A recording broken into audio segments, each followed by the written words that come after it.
Coach, could you discuss the play of Jesse Bates and the overall play of your defense here today? Well, I think it was overall a great team win, and the way we're built. Those guys there's a reason we wanted to get those guys in our program. And you're playing a rookie quarterback. You're at home. Those guys were in tune to everything. There were some things that he anticipated, and he's a great player. That's why we signed him. And there was all those guys, Caden, David. I mean, really late. And I think really what I was really pleased with our guys and really our staff. A couple of things we weren't clean executing early on, especially in the pass game. And it wasn't just the obvious protection. There were some spacing things that whether it was week one, we could all do a better job. But we were able to adapt, and we were able to play as a team. Whether you get in there in field position, you get the turnovers. And I thought those guys, as the second half went, they wore them down. And when you get a win like that, you're not behind the count. We'll never apologize for winning. We know we got a lot of work, but that's the National Football League, is to keep improving. You'll never say the same, and guys made big plays in the end. It was good for Kyle to go get that ball, and Dez to deliver it, because, like I said, we weren't clean enough in the first half in the passing game, and it's on everybody, and that I promise you will get cleaned up. But you can see the mental resolve, and that's how you win games like that as a team. And so we'll be back to work tomorrow. But very, very happy for our guys. Was there anything from Bijan that surprised you today? Mike, that first touchdown, that's the stuff we see every day in practice. So that didn't surprise me. That's why we said, you guys kind of looked at me, so running back, well, he's a football player. And you'll see, he would line up them all over the place, and there's still more he can do. He's such a unique player and unique balance. So you get in there and you get in the red zone, and the guy made a heck of a play. But we saw that every day in practice. I thought he would do something like that today, and he did, and I'm glad it helped us win. The fact that, you obviously weren't here when this streak started, but this is the first time this franchise is over 500 since 2018. Yeah, every season's different. Every team's different. I know, it's like we're just happy to get a win. And so we're not behind the count. I'll just go by recent history. Last year, we were up and we didn't finish. This year, a little different mindset, and guys made plays. And, again, maybe not going your way. That's why even Caleb McGarry, right? The pass pro, and give Brian Burns credit. He didn't know what kind of mindset he'd be in. Went after him early, but he came to play. We weren't going to let him wreck the game. And so you pivot. And those guys, they wore him down. And that's a physical group and a well-conditioned group. If I were to tell you that Desmond would have more receptions than Drake and you'd win, would you have believed me, A? And B, Zach, you think? Here, I'm gonna, not to be rude, I'm going to cut you off. Let the fantasy guys worry about that. That's a point. We got to clean some things up. Yeah. We can all be better at our spacing. And the targets is the most misunderstood thing in the National Football League. There's progressions, there's spacing. If somebody's underneath is not right, that's the stuff where I'm a little irritated as a coach that we had to fix at halftime. And that's on me. It's on everybody. And we don't care. Drake London doesn't care. All we care about is 1-0. And we got a lot of work, but it's got to improve, because that's not going to sustain every week. And every week's its own entity. But we don't care about the stats. We care about winning. And two, what did you think of Dez's overall performance today? Again, it takes 11 on offense. It does. Whether it's protection, it's spacing, operation. There's so many things that go into it. But at the end of the day, I can promise you, this team's not going to play in their fears. That's why you launch the ball, and it was good for Kyle to go get that, and he threw a hell of a football. Same thing, I trusted him right there. Everybody thinks you're going to run. Great. Coverage took him over to Drake. You're talking about a play, Zach, that was designed for the X. Quarterback knows, I got the look. They trying to take Drake out. He went to Matt Collins. That's how you win football games. And that's what I'm proud of. So it's not perfect. We got a lot of work ahead of us, but I'd much rather do that 1-0. We got a bunch of real guys in that locker room, and I'm happy as hell I get to coach them. Coach, over here, to have as much new on defense, 5-6 new starters, new coordinator, and have that side come together as well as they did, 10 points allowed, 3 takeaways. What is the key to them playing so well so early?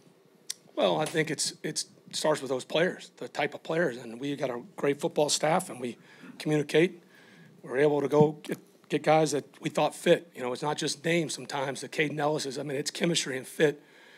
And thankfully, we're in an organization that allows us to build this thing and to go get the right players. And, the simple term is you want to see the return on that investment. So at least we saw that today. Arthur, you mentioned Burns. What does he bring to a defense? What you see from him today? Look, they got a lot of good players in there. Derek Brown's one of the better interior players that nobody talks about. I'd love to know how he got to Auburn. So maybe somebody can examine that, because he's one of the guys that nobody talks about. But that guy's been a pain in our side since I've been here. And, he made one play before the half.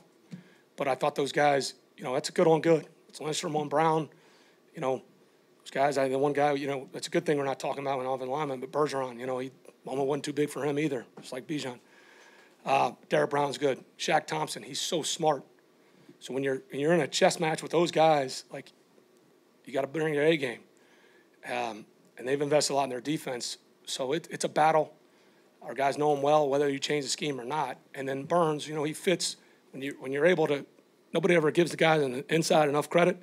He's a terrific edge rusher.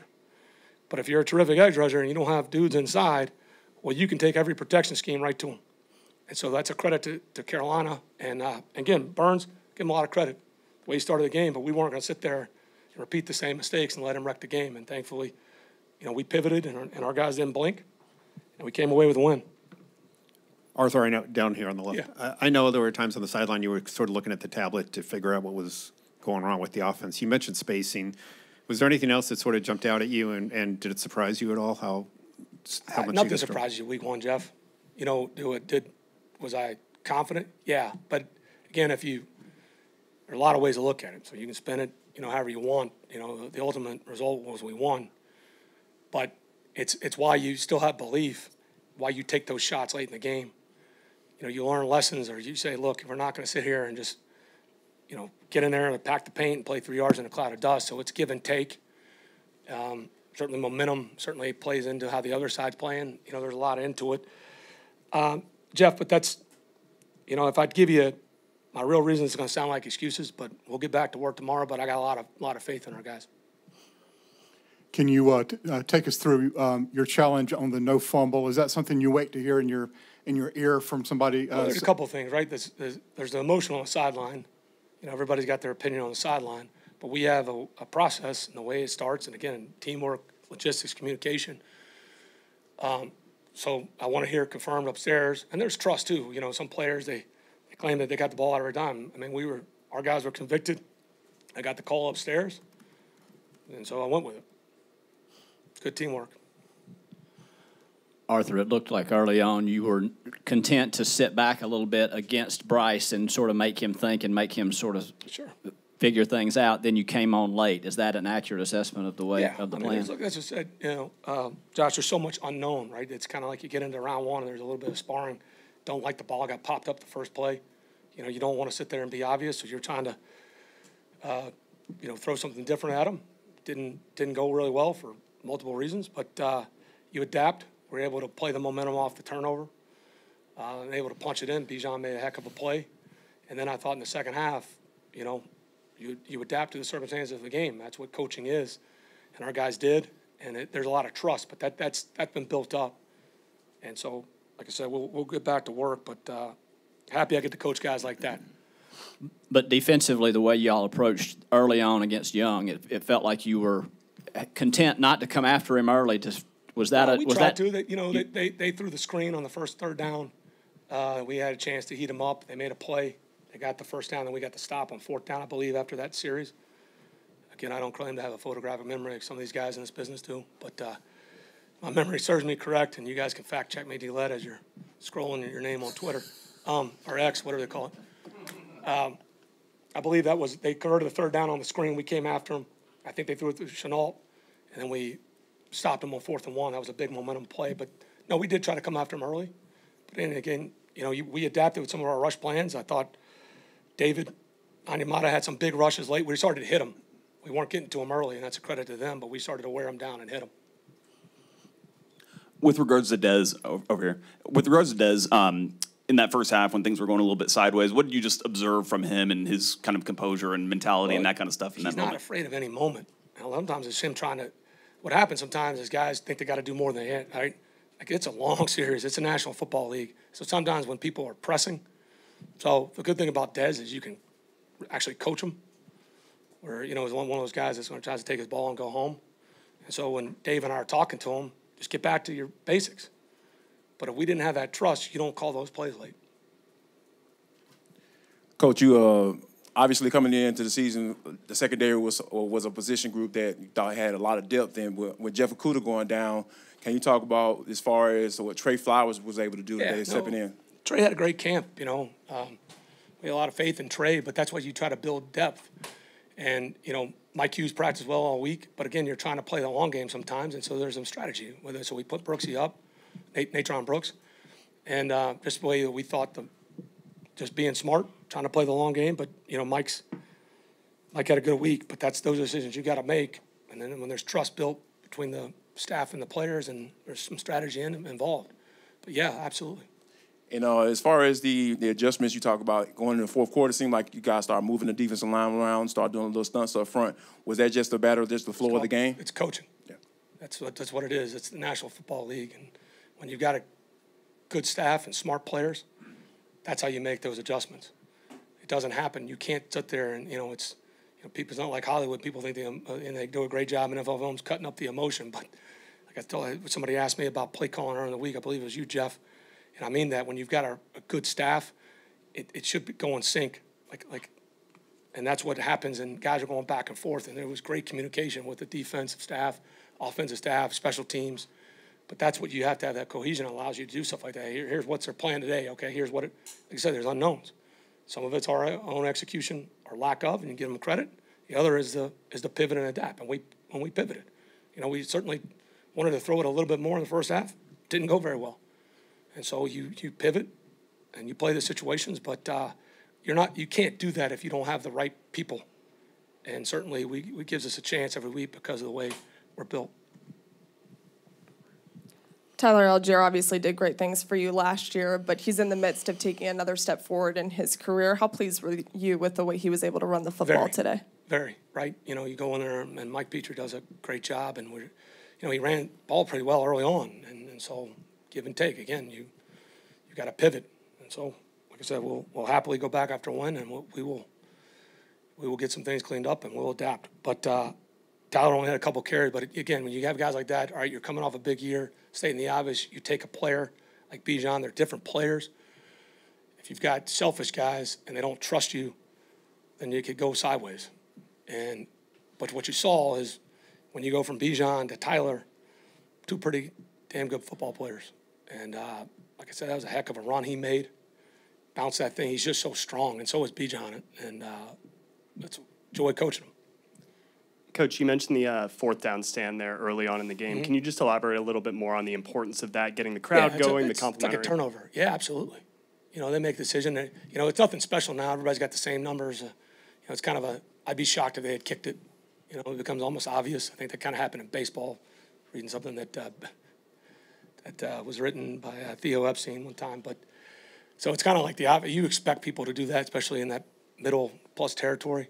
So our guys are wired that way. It's stuff we practice all the time, and still doesn't mean you're going to execute it. And so credit to our players. But that's it's like a turnover. It really is. It's however you want to look at it, 3-point swing. Was that a workload split at running back, sort of what you expected? Well, certainly you want to have longer drives, and we got to be better on third down, to say the obvious. But but it's also the game plan. I mean, I think if you go back and look at where Bijan played, right, when he plays the non-traditional running back, Tyler's in there. And again, depending on sometimes how you package plays, they call a run that may go to a screen, may go to a pass or whatever. But certainly when you get at halftime and he's run the ball well and he hadn't got enough carries, that's when you pivot and adapt. And Algier has talked a lot about feeling more confident and comfortable this in his second year. How have you seen that translate thus far? I thought it translated pretty well today. And like I said, Tyler's a special player. And I think he's got a unique mindset like a lot of our guys do. Going back to her first question about the running back splits and everything like that, if my math is correct, 70.8% of the total 48 offensive touches were to running backs. Was that to either Tyler or Bijan? Was that something that y'all went into this game thinking was going to be that? We were trying to be more balanced, but give Carolina credit and put it on me. We got to be cleaner. And then in the second half, the way the game was going, yeah, that was you just pivot. But you know, we certainly want to be more balanced. I mean, somehow we come out of this game. Again, you don't ever apologize for winning, and it's like, hey, there they go running again. But that was we can do a better job. Thank you all.